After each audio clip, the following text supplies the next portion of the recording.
네, 이번 수업은 주 교재인 이공계생을 위한 확률과 통계. 다들 책 구입하셨나요?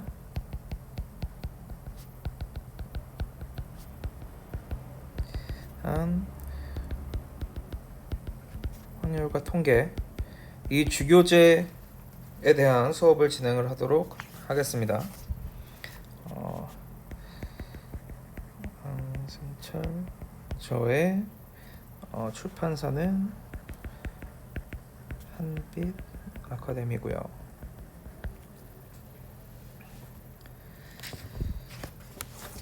책을 다 구매하라고 계속해서 말씀을 드렸었고, 먼저 목차부터 살펴보도록 하겠습니다. 이 교재는 크게 두 가지 파트로 나눠져 있는데요. 파트 1은 기술통계학, 그리고 파트 2는 추측통계학으로 나눠져 있습니다.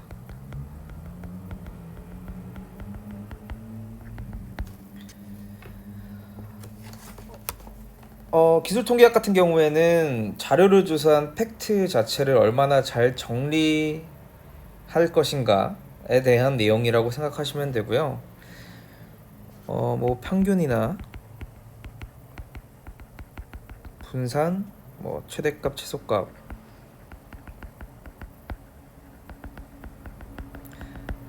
뭐 이런 통계적인 지표에 대한 내용을 다루게 될 예정이고요. 그 목차에 보시면은 챕터 1부터 5까지가 파트 1이고요.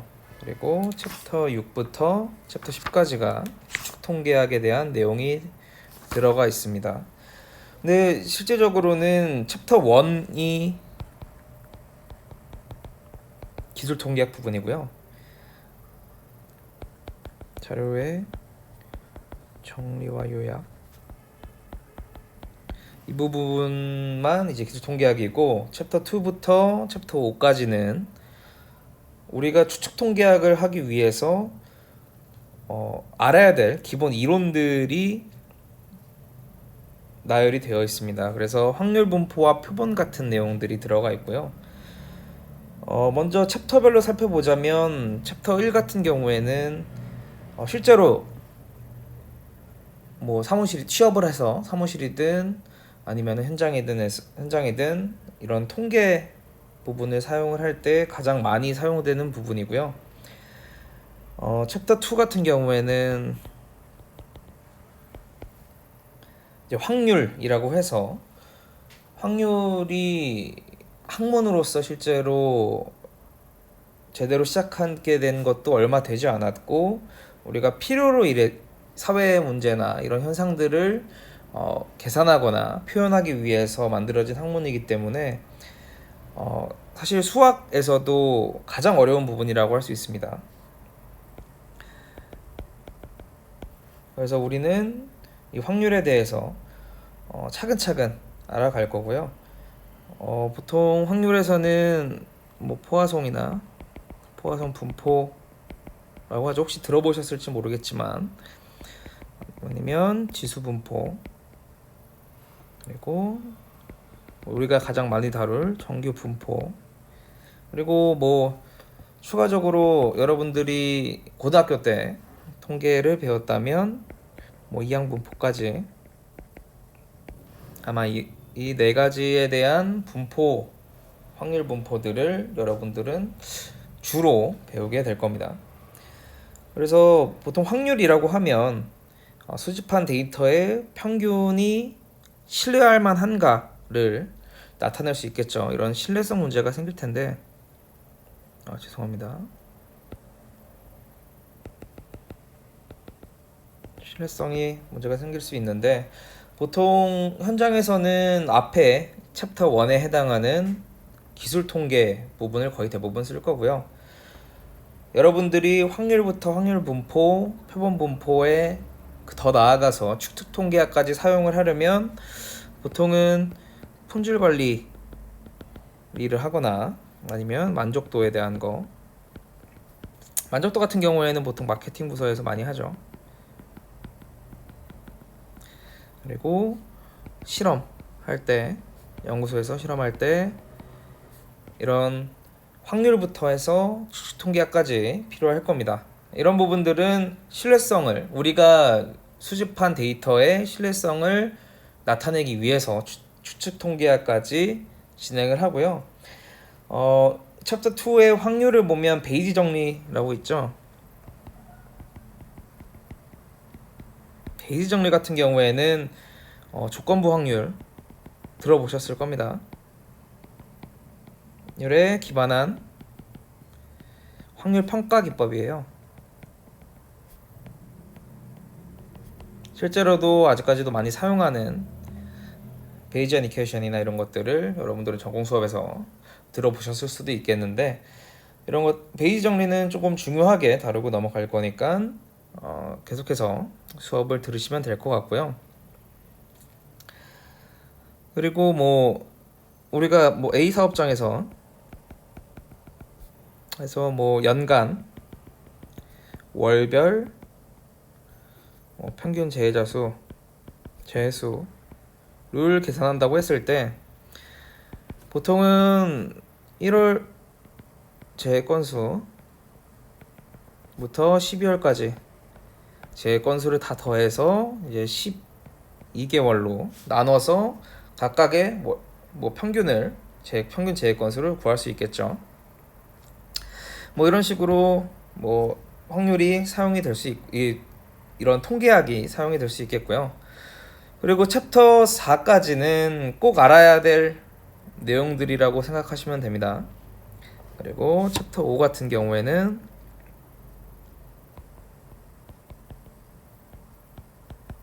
표본 분포라고 해서 표본을 어떻게 추출하고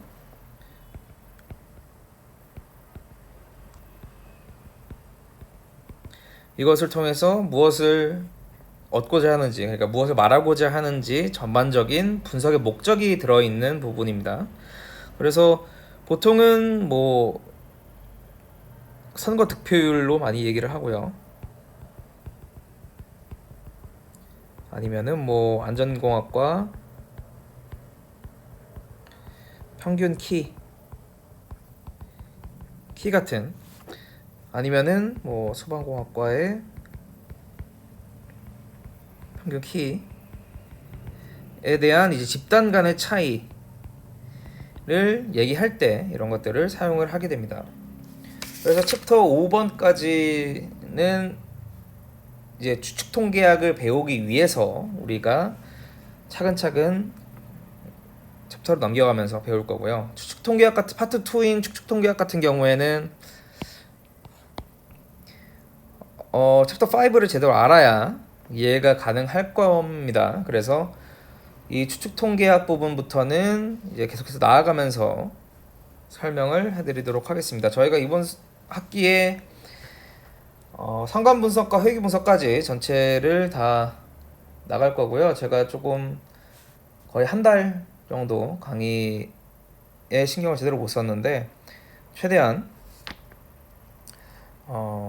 여러분들이 필요한 내용들은 정확하게 짚고 모든 내용들을 다 할 수 있도록 수업을 진행하도록 하겠습니다. 그래서 먼저 18페이지를 보시죠. 자료의 정리와 요약이라고 이제 챕터 1이 들어가는데,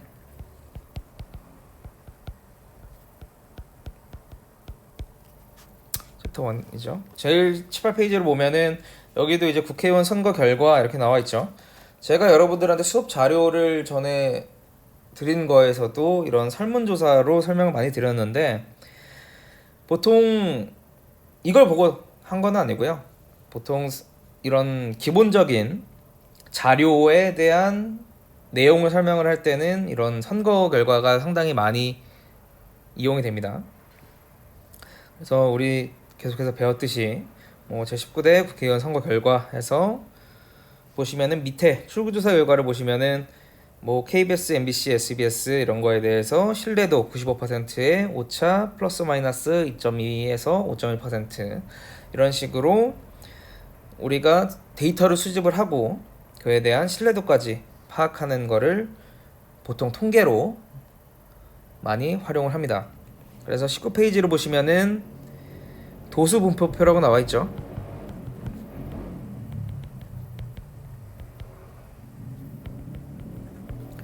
그런 도수분포표에서 도수라고 하면은 여러분들이 이제 전공 수업을 들었을 때 완전 관리학이나 이런 거 들었을 때 많이 본 단어일 겁니다.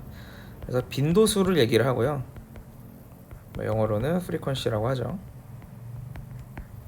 그러니까 얼마나 자주 발생하는지를 파악하기 위한 그 분포가 어떻게 되어 있는지를 표로 나타내는 겁니다. 그래서 도수분포표라고 하고요. 뭐 우리 안전공학과니까 뭐 도수율이라고 하면 10만 시간당 재건수죠. 그래서 보통은 계산을 연 근로시간에 근로자 수를 곱해서 재건수에서 나눈 다음에 100만을 12육승을 곱해줘서 이런 도수율을 구하게 되는데, 이런 도수율들은 실제로 근로자가 얼마나 재건수가 발생을 했는지 그런 빈도수에 대해서 풀어놓은 그런 도수율이고요. 도수분포표 같은 경우에는 실제 빈도를 자료를 통해서 살펴보는 데 그 목적이 있습니다. 정리 1-1을 보시죠. 1-1 같은 경우에는 뭐 최대값, 최소값, 그리고 계급 구간, 계급값 이런 것들이 있는데, 뭐 이런 용어에 대해서는 하나하나 다시 얘기를 해보도록 하죠. 우리가 뭐 성적이라고 하면 우리가 뭐 0점부터 100점까지 있겠죠. 뭐 0점 받는 경우는 잘 없긴 하겠지만, 그래서 0점이 최소값이 되겠고요, 100점이 최대값이 될 겁니다. 그래서 우리가 이 성적의 분포를 보면 보통 0에서 20까지, 아니면 그리고 21에서 40점까지, 41에서 60점, 60에서 80점, 그리고 뭐 81점에서 100점까지 이렇게 점수의 분포가 있을 겁니다. 그러면은 여기에 이 구간 잠시만요. 이렇게 되겠네요. 그러면 계급 사이에는 20점씩 이런 구간이 생기게 되죠. 물론 0에서 10점 하고 이렇게 91점에서 100점까지로 이런 구간이 10인 분포를 만들 수도 있겠는데, 뭐 보통 이렇게 다양하게 표현을 할 수가 있습니다. 이런 것들은 분석자가 결정을 하게 되고요. 계급 범위라고 하면은 이 20 아니면은 10이 되겠고요. 그러면 계급의 개수라고 하면은 총 5개가 되겠죠. 위에 같은 경우에는, 그리고 밑에는 10개가 될 겁니다. 그러면 우리가 분석을 할 때 이런 계급 범위를 결정할 때는 이제 계급 범위를 먼저 결정을 하고 계급 개수를 정하거나, 범위를 통해서 계급의 개수를 정하거나, 아니면은 계급의 개수를 통해서 범위를 정하게 됩니다. 이 계급값이란 단어는 그냥 그 계급에서 양끝값의 합을 이루 나눈 겁니다. 그러니까 계급 구간 내에서 그 계급 양끝값의 합이니까 이루 나누면 그냥 평균이 되겠죠. 그 평균을 계급값이라고 하고요. 보통 우리가 보면은 성적으로 계속 얘기를 할게요. 0에서 20까지 있고, 21에서 40, 41에서 60, 61에서 80, 81에서 100까지 분포가 있다고 했을 때, 우리는 히스토그램을 그릴 수가 있겠죠. 그래서 뭐 여긴 5명, 7명, 8명, 7명, 6명, 이런 히스토그램을 도수에 따라서 그릴 수가 있게 됩니다. 그래서 이 계급에 따라서 도수가 어떻게 분포가 돼 있냐 이렇게 보면은 뭐 5, 7, 8, 6명의 학생이 분포가 돼 있겠죠. 이 표를 도수분포표라고 합니다.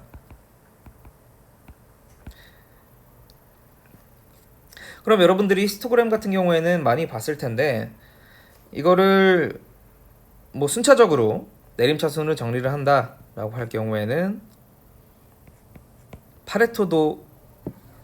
파레토도표라고 들어는 보셨나요? 네, 파레토도표라고 얘기를 합니다. 그러니까 보는 사람들이 내가 얘기하고자 하는 바를 조금 더 편하게 이해할 수 있도록 이런 방법들을 사용을 하는데 얘는 파레토 도표입니다.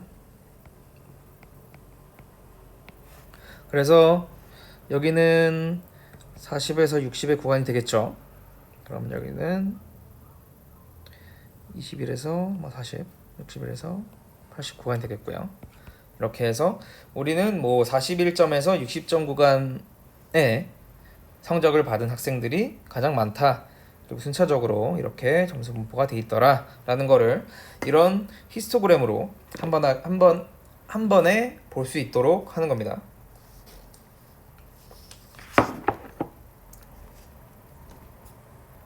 그래서 다음 장을 보시면 노트에 자료의 종류라고 있습니다. 그 내용을 한번 살펴보시면은 기술 통계 같은 경우에는 물론 축소 통계도 그렇게 하겠지만 질적 자료와 양적 자료로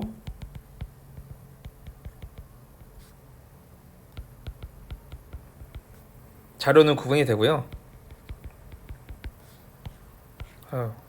말하면서 하려니까 헷갈리네요. 구분이 되고 이에 따라서 이런 기술 통계나 축소 통계에 어떤 방법을 쓸지가 달라지게 됩니다. 보통 질적 자료 같은 경우에는 범주형 자료라고 하고요.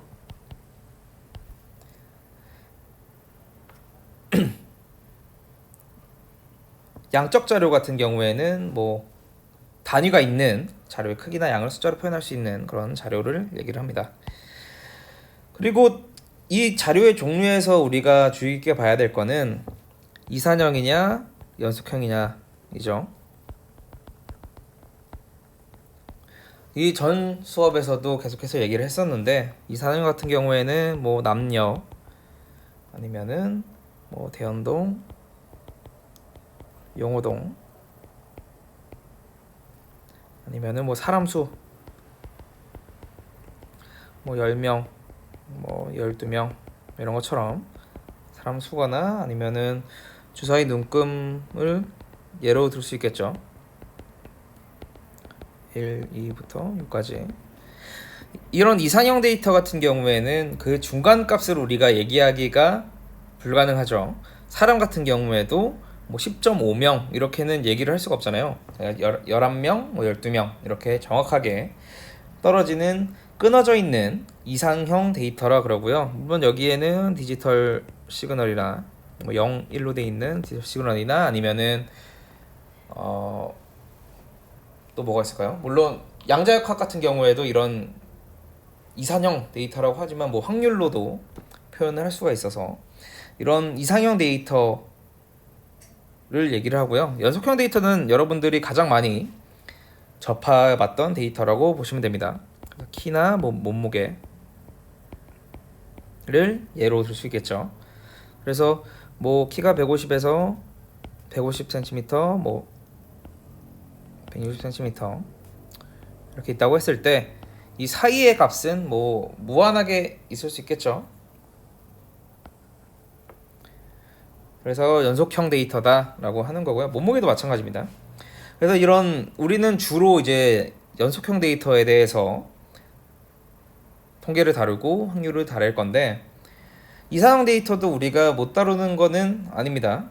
이거를 비율로 퍼센트로 비율로 이제 치환을 해서 연속형으로 다룰 수 있게 되고요. 이런 방법들에 대해서는 추후 이야기를 할 겁니다.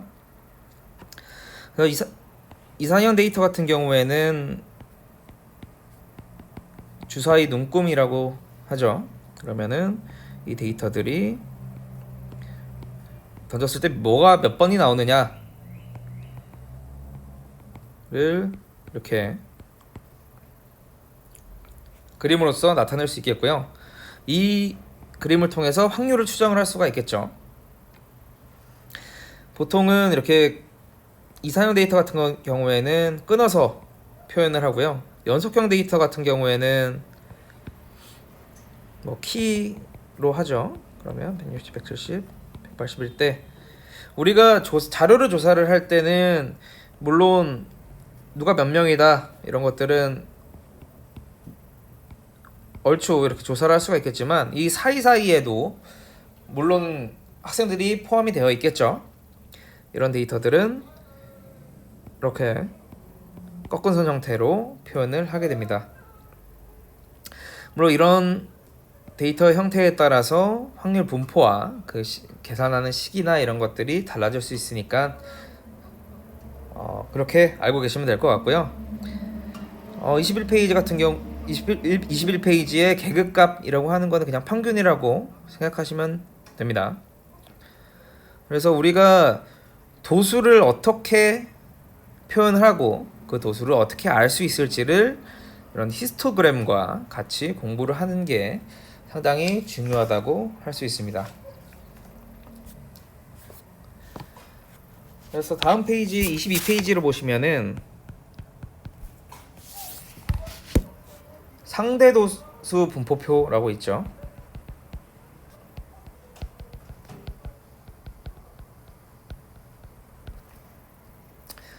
상대도수 분포표 같은 경우에는 전체와 대비해서 각 도수의 비율을 이야기를 하는 거고요.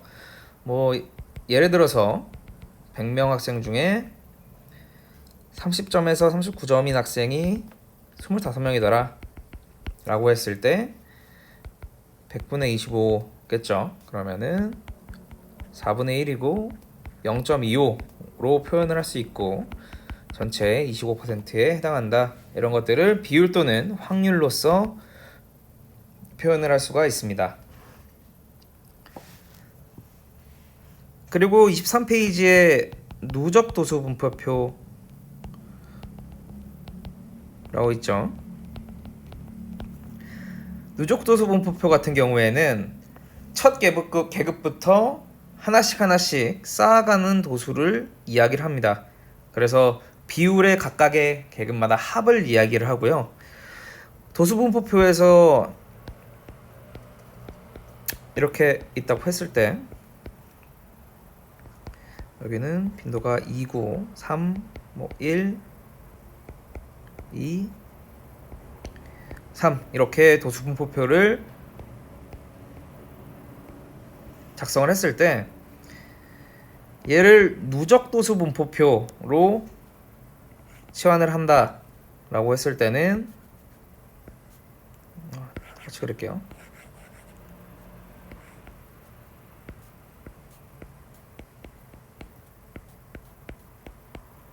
그러면 처음에는 2가 되겠고요. 그 다음에는 5, 6, 8, 마지막에는 11이 되겠죠. 이렇게 누적해서 쌓아가면서 도수를 표현을 하는 거고요. 이 각각의 차이가 도수가 될 거고요.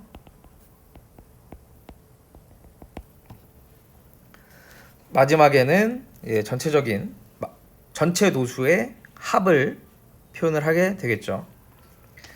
이런 상대도수 분포표와 누적도수 분포표는 여러분들이 꼭 알고 계셔야 되고요. 25페이지에 이제 누적 상대도수 분포가 있죠.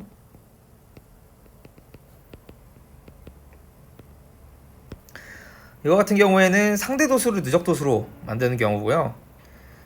각각의 상대도수들이 전체적으로 합쳐지면 1에서 5까지의 합이 1이 되도록, 그러니까 누적 상대도수 분포표 같은 경우에는 이 5번의 마지막이 1이 되도록 나오게 하는 도수분포표입니다. 이렇게 표현하는 방법들은 다양하게 있고요. 여러분들이 예제를 하나씩 보시면서 그냥 이렇게 사용이 되는구나를 알고 계시면 될 것 같습니다.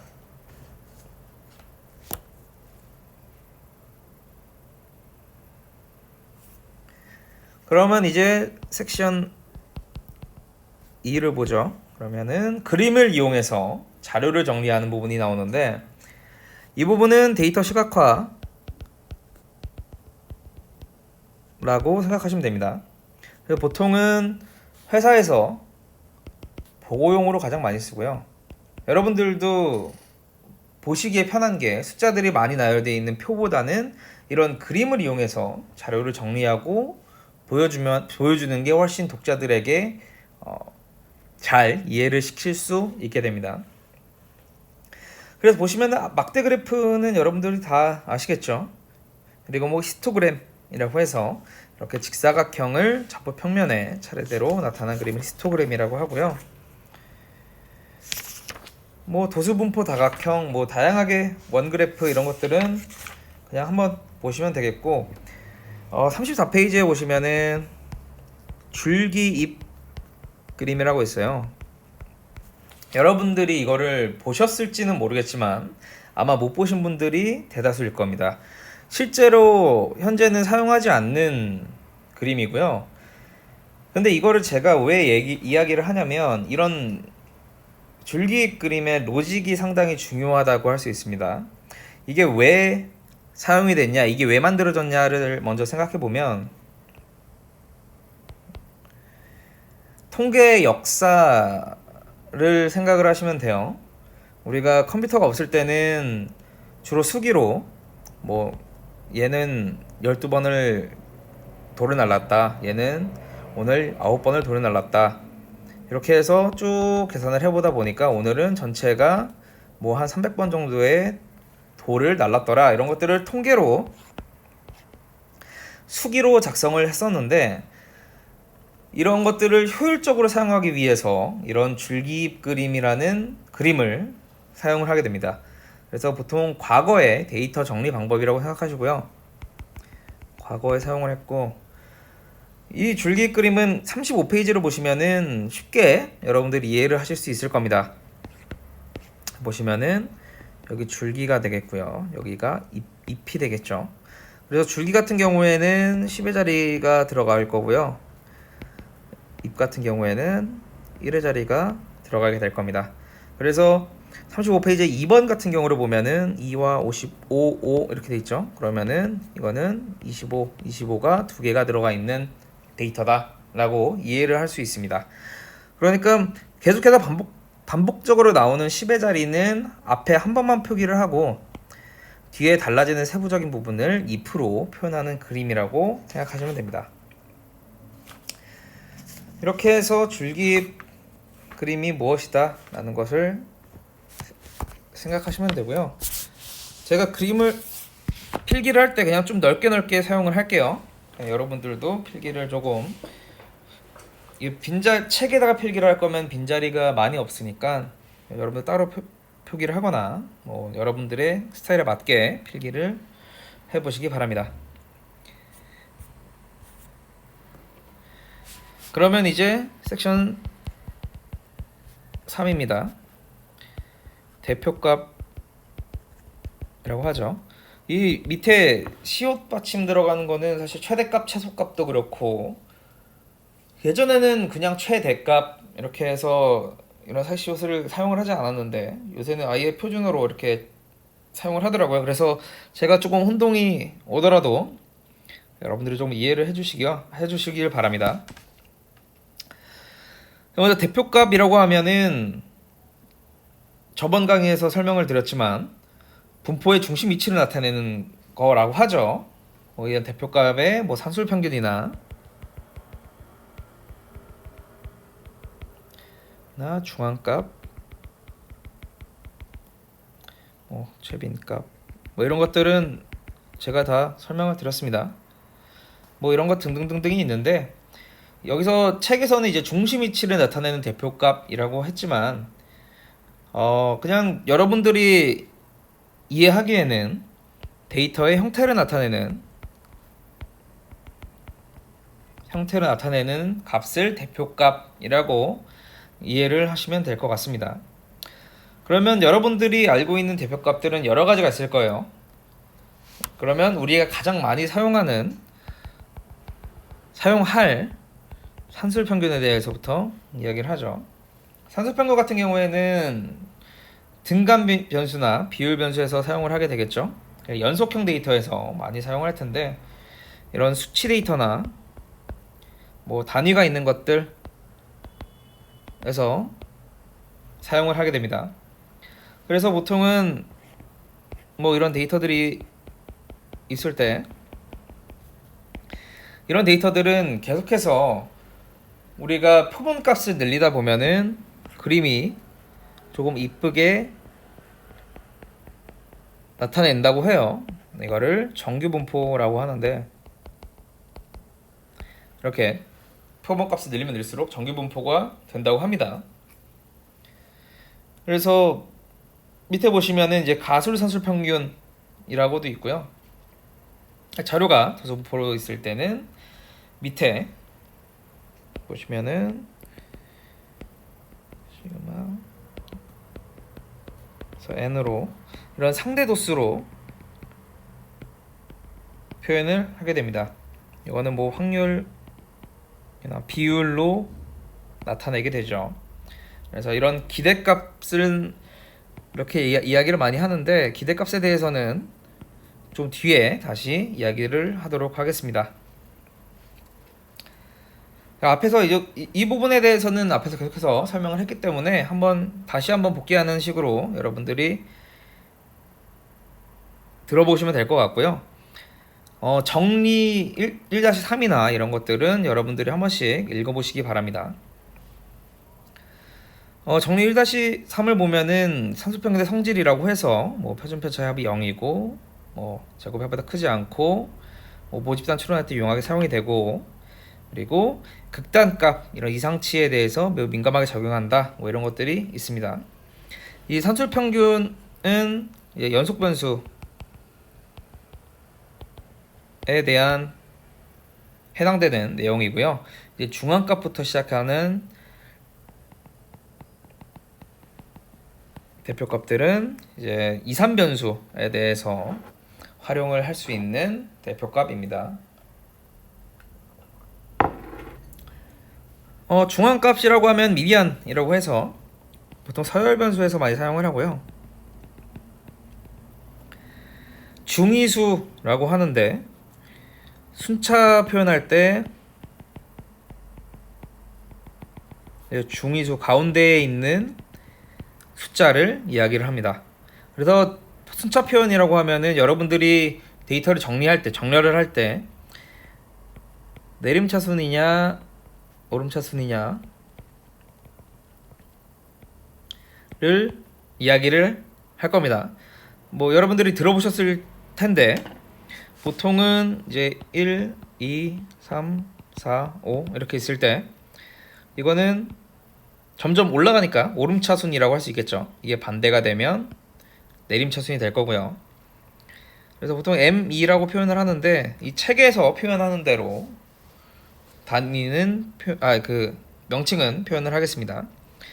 우리가 홀수일 때는 1, 2, 3, 4, 5의 중앙값은 3이다 라는 거를 좀 명확하게 알 수 있는데, 짝수일 경우에는 우리가 이 가운데 값이 뭔지를 모르겠잖아요. 그래서 짝수일 경우에는 이 두 데이터의 평균으로 2.5로 중앙값을 표현을 합니다. 우리가 1명, 2명, 3명, 4명이라고 했을 때는 사실 중앙값이 2.5명이다 라고 하면 사실 이산 변수의 경우에는 존재하지 않는 값이 되겠죠. 하지만 이제 어느 정도인지는 우리가 알 수 있도록 이런 중앙값을 표현을 하게 됩니다. 그러니까 2.5명이다 라고 하면은 한 2명에서 3명 사이의 값을 나타내고 있구나 라고 이해를 하시면 되겠습니다.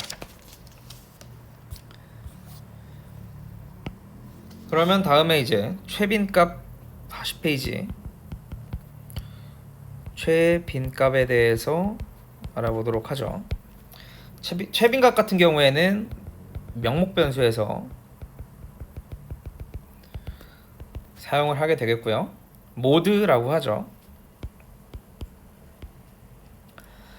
모드 같은 경우에는 뭐 A그룹에서는 남자가 70명, 여자가 30명이다. B그룹에서는 남자가 40명, 여자가 60명이다 라고 했을 때 이 데이터의 최빈값은 A그룹 같은 경우에는 남자 70명, 그리고 B그룹 같은 경우에는 여자 60명 이렇게 표현을 하게 되겠죠. 그러면 최빈값 같은 경우에는 실제 변수가 무엇인지 같이 설명하면 효과적으로 데이터를 설명을 할 수가 있고요.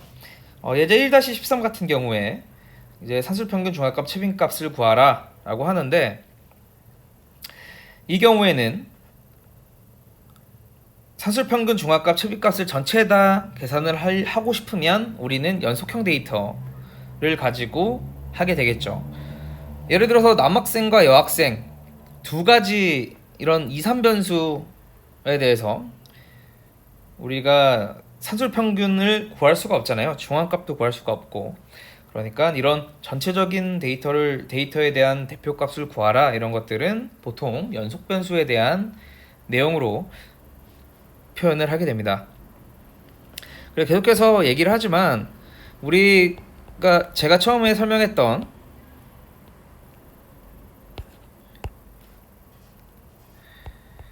데이터의 유형 4가지가 있잖아요. 이 4가지에 대해서는 여러분들이 꼭 알고 계실 필요가 있습니다.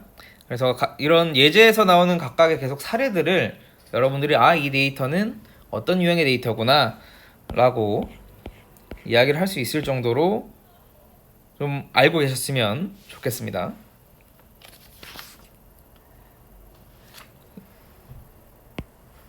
그러면 42페이지에 보면은 산술평균, 중앙값, 최빈값 사이의 관계라고 나와 있는데,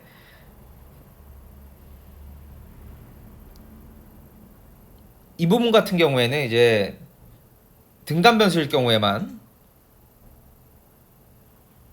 아니죠. 다시 할게요. 연속 변수에 한정해서만 이야기가 가능하고요. 그래서 데이터의 형태에 따라 어떤 것인지 알 수 있게 됩니다. 각각의 관계는 뭐 여기서는 책에서는 평균하고 이런 중앙값하고 최빈값 이 3가지의 관계에 따라서 이 도수분포 곡선이 어떻게 표현이 되는가를 얘기를 하고 있는데요. 보통 표변이 커질수록 아까도 말했듯이 정규 분포가 될 확률이 높습니다. 그래서 이 정규 분포라 함은 평균을 기준으로 대칭이 될 수 있다라고 할 수 있고요. 수능 같은 경우에는 거의 완전한 대칭이라고 볼 수 있죠. 그래도 지금도 30만 명 정도가 수능을 치고 그거에 대한 데이터를 정리를 하면 수능 같은 경우에는 거의 완전하게 대칭을 이룬다고 하고요. 이런 것들은 이제 산술평균으로 대표값을 산술평균으로 계산을 하게 되겠죠.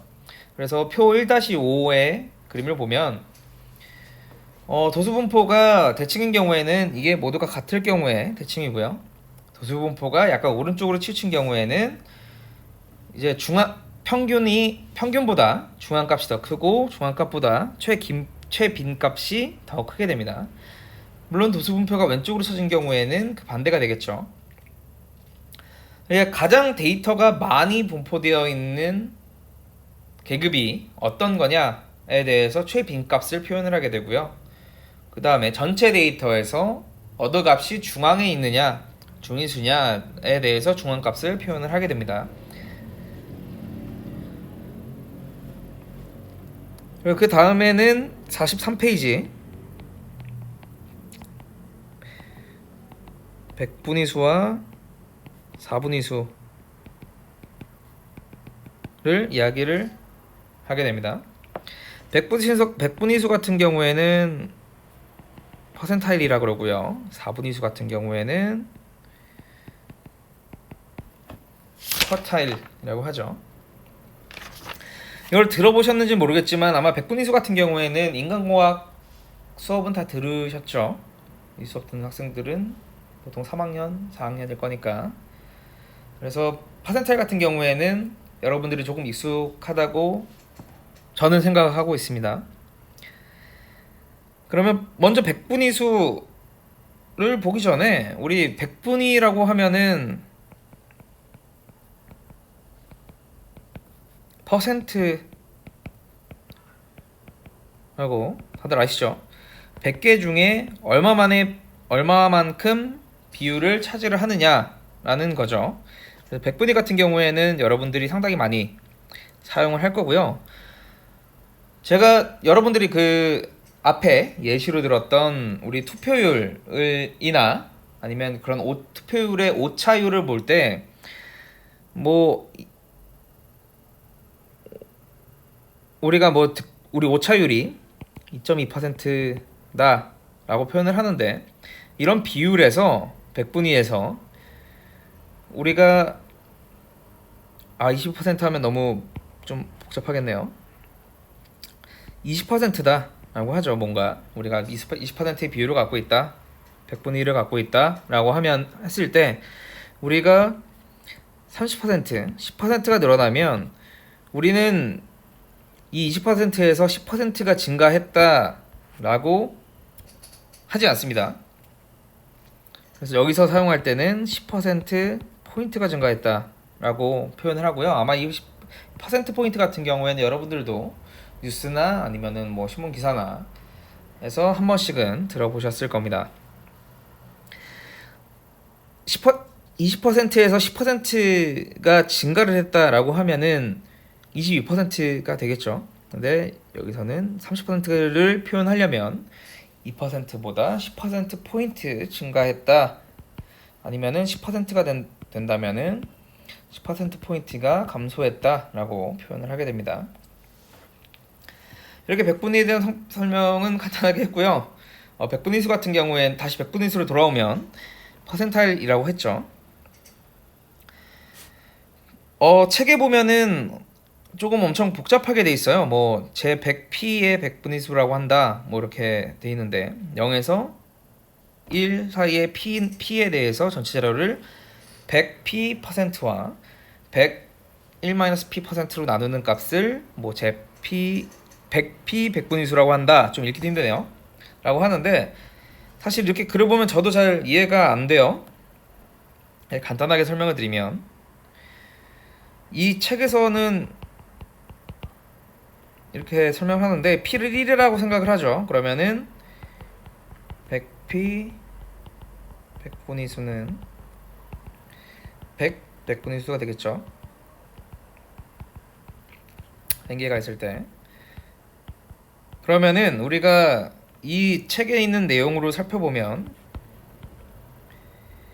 여기 x가 있을 때 이게 100분위수니까 실제로 x보다 큰 값은 존재하지 않겠죠. 여기에 전부 n개가 들어가게 될 겁니다.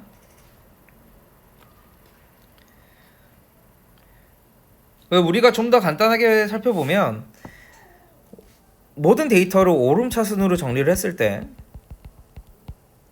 그러니까 작은 것부터 큰 것 순으로 정리를 했을 때 하위 퍼센트를 얘기를 합니다.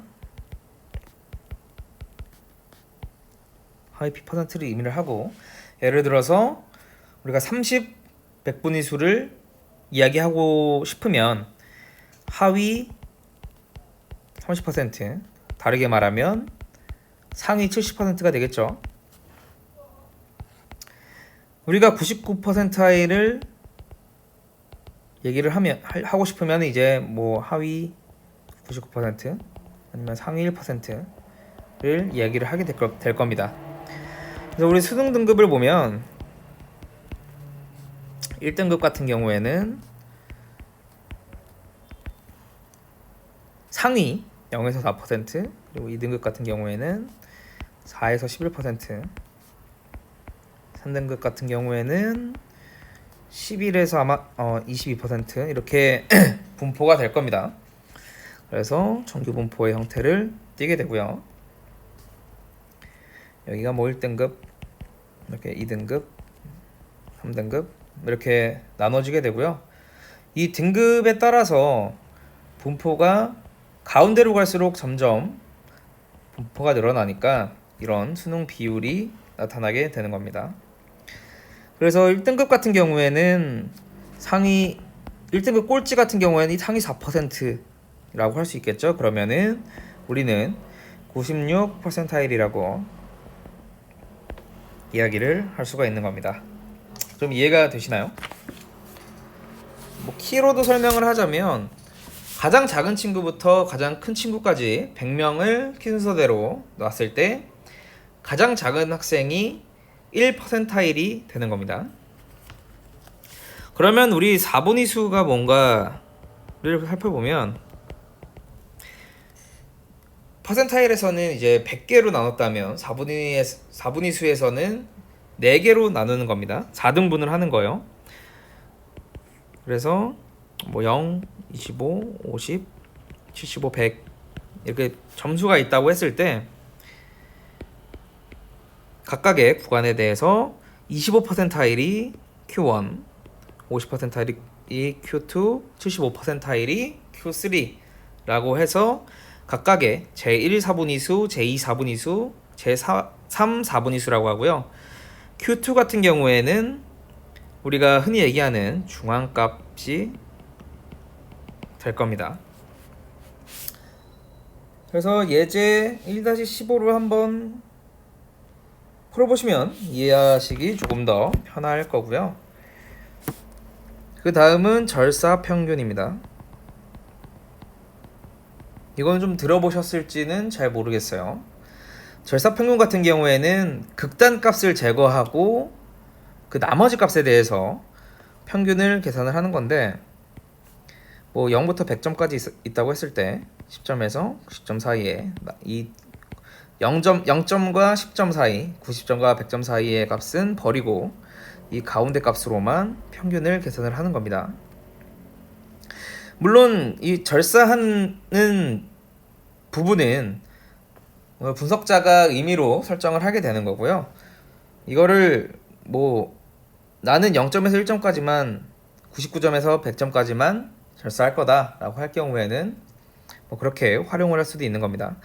이런 절사평균의 활용처 같은 경우에는 보통 스포츠나 아니면 과제 이런 평가 점수 같은 경우에 많이 활용이 되는데 뭐 피겨스케이팅 같은 경우를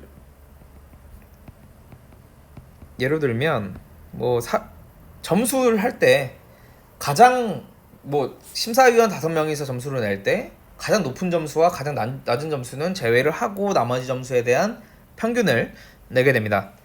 그래서 보통 이런 절사평균 같은 경우에는 사람의 주관이 많이 들어간 경우에는 절사평균을 내게 되고요.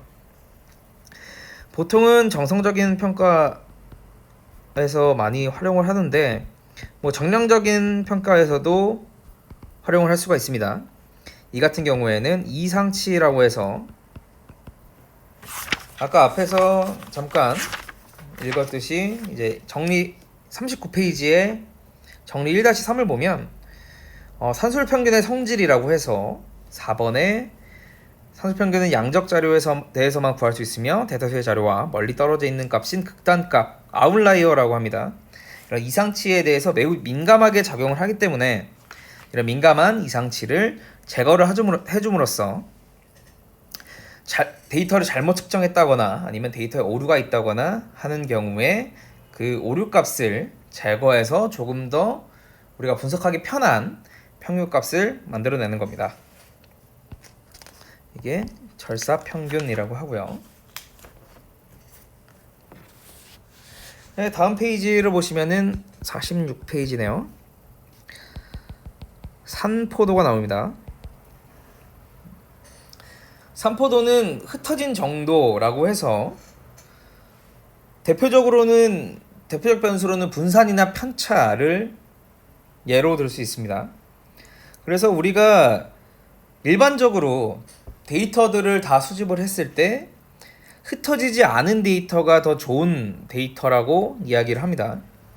그래서 뭐 군대 갔다 온 학생들은 좀 이해를 좀 편하게 하실 수 있을 것 같은데,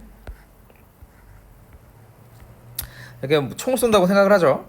그러면은 A는 이렇게 5발을 쐈을 때 이렇게 맞췄고, B 같은 경우에는 가운데에 3발을 맞추고 끝에 이렇게 2발을 맞췄다고 하죠. 그러면 A, B 중에 누가 더 총을 잘 쏜다고 할 수 있을까요? 뭐 군대 갔다 온 학생들은 알겠지만 보통 A가 더 총을 잘 쐈다라고 하는데, A 같은 경우가 뭐 A와 B의 평균이 같다라고 했을 때 A 같은 경우가 분산이 조금 더, 그러니까 산포도가 더 작기 때문에 데이터가 많이 흩어지지 않은 데이터라서 조금 더 우리가 분석하기에 좋은 데이터다라고 이야기를 합니다. 그래서 계속해서 이야기를 하는 게 일관성이 있다라고 얘기를 해요. 데이터들의 일관성이 있다라고 얘기를 하는데, 이거는 오차를 얘기합니다. 이런 오차는 데이터 신뢰성 문제에 가장 크게 나타나는데, 이런 데이터의 신뢰성은 분산을 봄으로써 이 데이터가 우리가 믿을만 하구나 라고 하는 겁니다.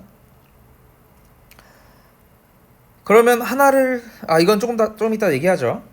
그러면 47페이지를 보시면은 범위라고 있죠. 죄송합니다. 범위와 4분위수 범위, 분산과 표준 편차 이렇게 되어 있는데, 범위와 4분위수 범위 같은 경우에는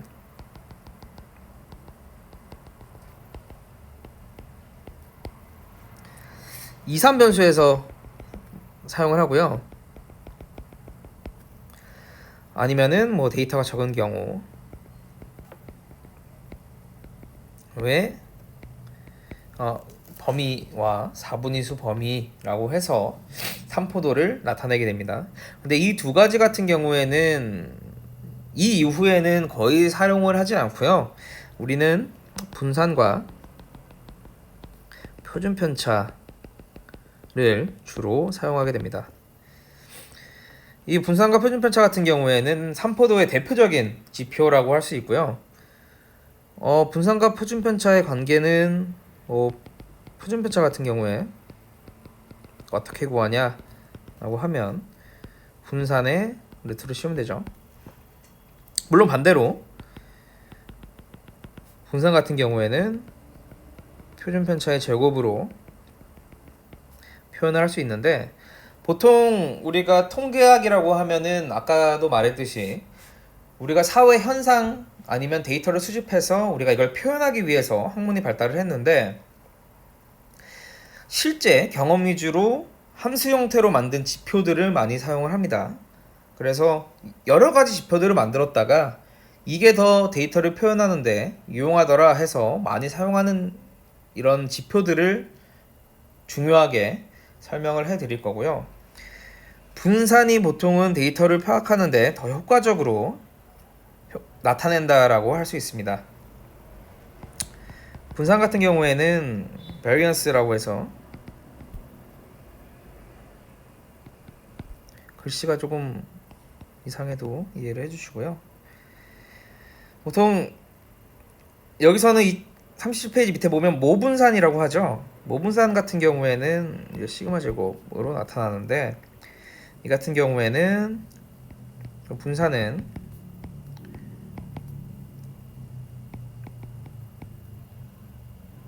이제 n까지 있을 때 사이에 이렇게 표현을 합니다. 야, 분산이 뭐냐라고 하면 말 그대로 흩어진 정도를 이야기를 해요. 근데 분산과 표준 편차를 나눠서 얘기를 하는 이유는 뭐냐면, 분산 같은 경우에는 표준 편차의 제곱을 하잖아요. 그래서 이 값들이 얼마나 흩어져 있나를 할 때 다 더했을 때 값이 워낙 커지기 때문에 이거에 루트를 씌워서 우리는 조금 더 작게 표준 편차로서 표현을 하게 됩니다. 그래서 보시면은 48페이지를 보시면 표본 분산이라고 해서 S의 제곱으로 나타내기도 하는데, 이거는 나중에 챕터 4까지 우리가 배우는 챕터 4까지는 모두 이제 모분산에 대해서만 얘기를 할 거고요. 그러니까 모집단에 대한 분산만 얘기를 할 거고, 우리 표본 집단에 대한 표본 분산은 챕터 4 이후에 추측 통계학에서부터 얘기를 하도록 하겠습니다. 그러면 분산이라고 하면 우리가 어떻게 구하냐 보면, 이건 정규 분포 그림입니다. 정규 분포는 이제 노멀 디스트리뷰션이라고 해서,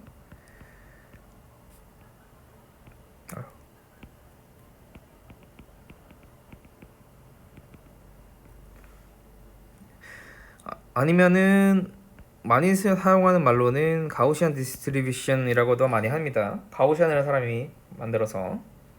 그래서 여기에 평균이 있을 때 우리가 데이터들이 얼마나 퍼져 있냐를 계산을 하는 거예요. 흩어진 정도를 이야기를 합니다. 그래서 여기가 x1, 여기가 x2라고 했을 때 x1 마이너스 평균의 제곱이 차이가 되겠죠. 그리고 x2 마이너스, 그냥 차이를 보려면은 이 제곱 없이 그냥 평균에서 이 값을 빼면은 그 차이, 흩어진 정도를 볼 수 있을 텐데, 이 전체적인 이 데이터들의 분산을 보기 위해서는 합치면 결국에는 0이 되겠죠. 정규분포 같은 경우에는 양쪽이 대칭이니까. 그래서 이거를 제곱해서 분산을 구해주게 됩니다. 보통 우리가 분산을 구할 때는 뭐 고등학교 때 확률과 통계를 배운 학생 같은 경우에는 알 텐데, 제곱의 평균에서 평균의 제곱을 빼면 우리가 분산을 조금 쉽게 구할 수 있습니다. 뭐 식으로 하면은 여기까지 제곱의 평균의 제곱이 되겠죠. 우리는 뭐 보통 공대에서는 손으로 푸는 것보다 계산기를 활용을 많이 하잖아요. 그래서 간단하게 다시 알려드리는 거고요. 그럼 표준 편차라고 하면 앞에 말했듯이 제곱을 하기 때문에 너무 크기가 커지니까 이제 표준 편차를 활용을 해서 스케일링을 하는 겁니다. 조금 작게, 값을 작게 만들어서 우리가 좀 더 쉽게 표현할 수 있도록 만드는 거고요. 그리고 예제 같은 것들은 여러분들이 한 번씩 읽어보시기 바랍니다. 그러면 다음은 50페이지 변동계수에 대해서 얘기를 해보도록 하죠. CV라고 하는데 Coefficient of Variation이라고 해서, 보통은 우리가 통계를 할 때 상당히 많이 사용되는 좋은 지표 중에 하나입니다. 변동계수라고 해서 데이터의 범위 차이, 두 가지 데이터를 비교를 할 때 두 개의 데이터의 범위 차이가 클 때 보통 사용을 하고요. CV는 이제 평균의 이제 표준 편차의 평균을 나눠서 비율로서 이제 변동계수를 표현을 하고요. 책에서는 이제 x 바로 해서 표현을 하는데, 이 평균과 표준 편차를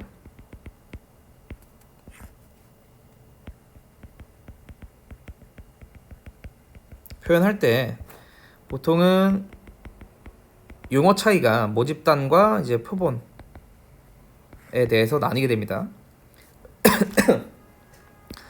이쪽은 모수가 되겠고요. 이쪽은 이제 통계량이 되겠죠. 여기는 뮤로서 표현을 하고 시그마를 표준 편차로 얘기를 하고요. 표본 같은 경우에는 평균을 x 바로 표현을 하고 표준 편차는 s로서 표현을 하게 됩니다. 우리는 이제 챕터 4 전까지는 계속해서 모집단에 대해서만 얘기를 할 거기 때문에 이 단위가 아니죠. 이렇게 표현을 하는 게 맞다라고 얘기해주고 싶고요. 예제 1-18을 보면은 우리가 변동계수를 조금 쉽게 이해를 할 수가 있습니다. 저소득층과 고소득층에 대해서 두 집단을 비교를 하고 싶다 하는데, 보시면은 그 수치가 단위가 다르죠. 거의 10배 차이가 나는데, 이럴 때 보통 CV를 사용합니다. 그래서 저소득층 같은 경우에는 10의 단위로 표현을 하고 있고요. 고소득층 같은 경우에는 100의 단위로 이 표에서는 표현을 하고 있죠. 그래서 각각의 퍼센트는 비율은 같아도 이 도수로서의 차이는 아주 크게 됩니다. 그래서 이럴 때 이제 변동계수를 사용하게 되는데요. 변동계수를 사용하는 이유가, 변동폭이 보통 크면 저소득층 같은 경우에는 평균이 10인데 고소득층 같은 경우에는 평균이 163.5죠. 근데 여기서 분산을 보면은 우리가 분산이 작을수록 더 좋은 데이터다라고 얘기를 했죠. 근데 저소득층 같은 경우에는 분산이 1.026인데 고소득층 같은 경우에는 5.39로 아주 분산이 크게 나옵니다. 그래서 보면은 고소득층에 대한 분산이 더 크다라고 하는 게, 당연히 이제 단위수가 다르기 때문에 조금만 변동이 있어도 크게 변하겠죠. 그래서 우리는 변동계수를 사용을 하게 됩니다. 그래서 단위 평균당 분산이 얼마나 늘어나냐로 이 변동계수를 설명하는데, 결국에는 이제 모두 같은 단위로 맞춰주면 되긴 됩니다. 그래서 고소득층 같은 경우에는 여기에 10분의 1을 해서 분산과 표준편차를 비교를 한 다음에 마지막에 그 결과의 고소득층에 대해서는 이제 단위가 10,000원이고 저소득층은 1,000원이다 라는 식으로 이야기만 해주면 사실 이 변동계수를 사용 안 해도 되는데요. 우리는 조금 더 많은 다양한 데이터를 활용하기 위해서 이런 변동계수를 사용을 하게 됩니다. 중요성 두 번째로는 이제 분산을 평균으로 나누게 되는데, 이제 구하고자 하는 평균이 보통 이제 돈이나 아니면 우리 점수 이런 것들은 크면 클수록 좋게 되죠. 그래서 보통은 이제 평균이 클수록 데이터가 좋은 경우가 많고요. 그리고 분산 같은 경우에는 작으면 작을수록 좋은 데이터다라고 하는데, 그럼 변동계수 같은 경우에는 당연히 변동계수가 작으면 작을수록 좋은 데이터라고 이야기를 할 수 있겠죠. 우리가 다른 사람들한테 보여주기 편하다라고 생각할 수도 있고요. 그래서 우리가 이렇게 데이터들을 표현하는 데 있어서 뭐 다른 방법으로는 정규화라고 해서 또 다른 방법이 있습니다. 우리가 보통 최소값을 0으로 하고 최대값을 100으로 했을 때 이 값을 어떻게 표현할 수 있겠냐라고 하면, 우리가 그냥 백분율이나 백분위수로 우리가 이 데이터는 어떻게 분포가 되어 있다 이런 것들을 표현을 할 수가 있겠죠. 근데 만약에 데이터가 10에서 100까지의 데이터라고 한다면 이거는 0에서 90까지의 데이터라고 볼 수 있겠죠. 그래서 실제로 뭐 30점을 받았다 라고 했을 때 실제로 이 데이터가 표현하는 거는 30점이 아니게 될 겁니다. 그래서 이 데이터를 0에서 100 사이의 데이터로 치환을 해서 계산을 하는 게 정규화라고 하고요.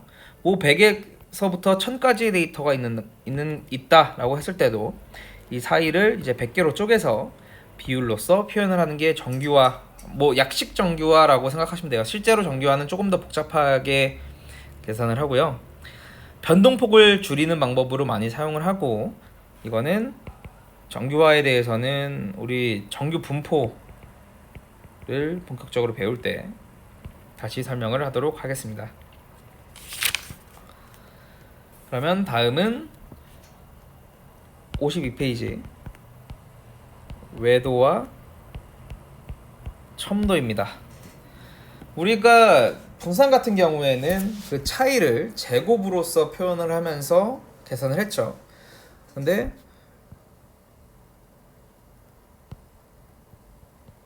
외도 같은 경우에는 세제곱으로 표현을 하고요. 첨도 같은 경우에는 네제곱으로 표현을 하게 됩니다.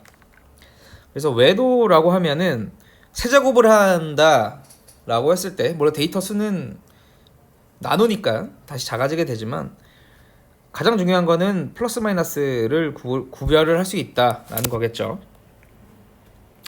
그래서 보통 외도는 시그마가 1부터 n까지 있을 때 xi의 평균을 빼서 이걸 세제곱하는 식으로 계산을 하는데 그래프로서 보면은 정규분포입니다. 네. 그래서 이 평균에서 이 데이터의 차이를 차별화하는 것들을 이야기를 해요. 그래서 대칭성을 판단을 한다고 생각하시면 됩니다. 그러니까 얼마나 한쪽으로 치우쳐져 있냐를 이야기를 하는데 그림에서 보시면은 알파가 0보다 작을 경우에는 이제 평균보다 작은 데이터가 많은 경우 그리고 알파가 0보다 큰 경우에는 평균보다 큰 데이터가 많은 경우를 이야기를 합니다. 그래서 우리가 그래프를 보면 뭐 이렇게 돼 있다고 치죠. 조금 삐뚤어졌는데 여기가 평균이라고 하면 어느 게 알파가 0보다 큰 걸까요?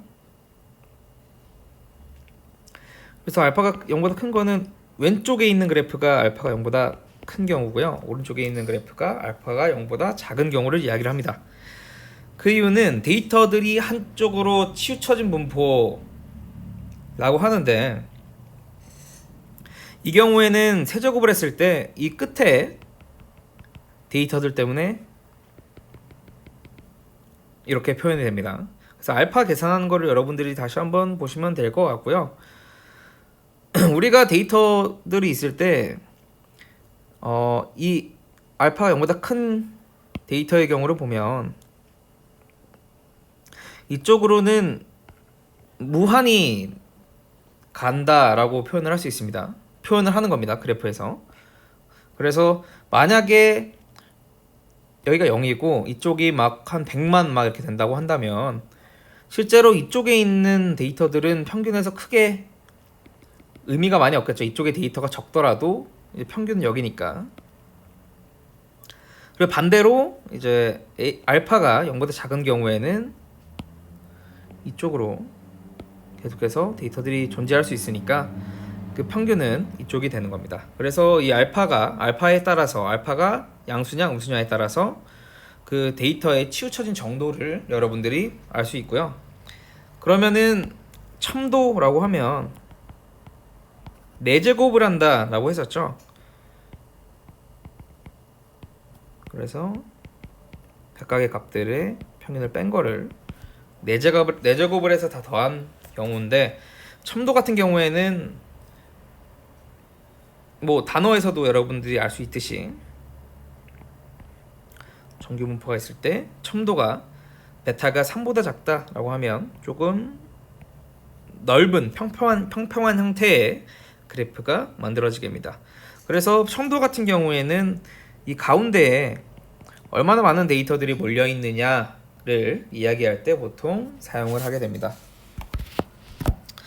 그래서 기술 통계를 할 때 여러분들이 평균이나 분산, 표준 편차가 되겠죠. 같은 뜻으로 사용을 하니까.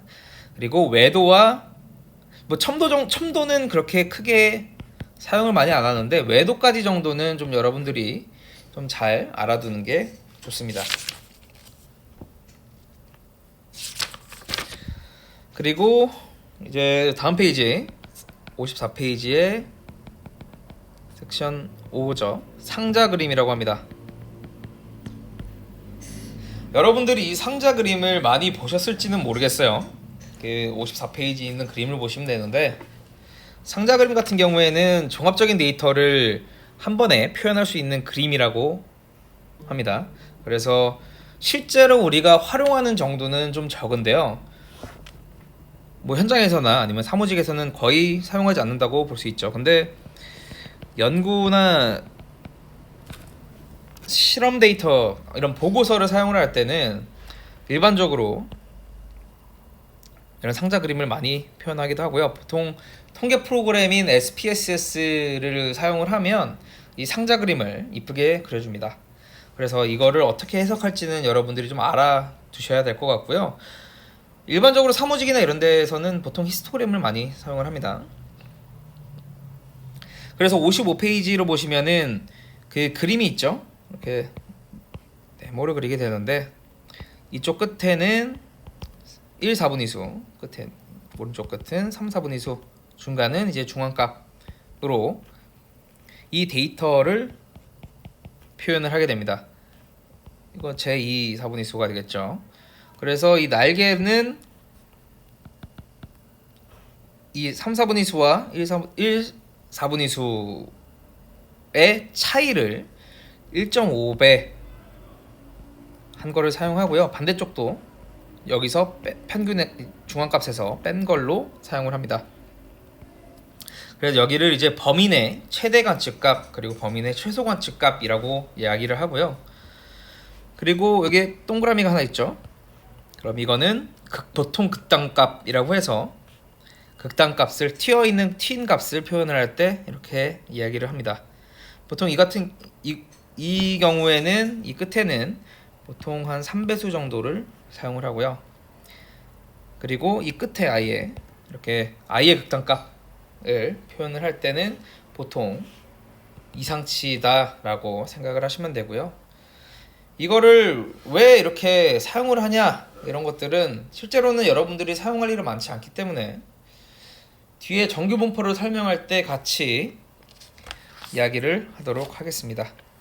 그래서 57페이지로 보시면은 세 번째 그림 보시면 데이터가 어떻게 분포되어 있는지를 이 상자 그림으로 확인을 할 수가 있겠죠.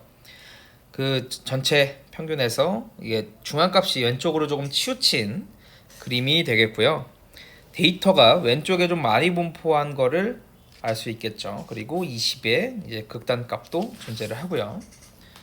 그래서 58페이지로 보시면은 그 성별 키로 되어 있는 그림을 보시면은 이렇게 이 상자 그림을 도출을 할 수가 있습니다. 이 같은 경우에는 SPSS를 활용을 하면은 평균값 우리가 데이터를 입력하고 이거에 대한 기술 통계를 한다 했을 때 이렇게 그림으로 표현을 할 수가 있습니다. 네, 여기까지가 챕터 1 기술 통계 부분에 대해서 설명을 했고요. 연습 문제 같은 경우에는 사실 과제로 다 풀어보라 하고 싶은데 진도가 만만치 않게 밀려 있어서 한번 여러분들이 풀어보시고요. 시험에서는 나올 거니까 풀어보시기 바랍니다. 네, 오늘 수업은 여기까지 하도록 하겠습니다. 수고하셨습니다.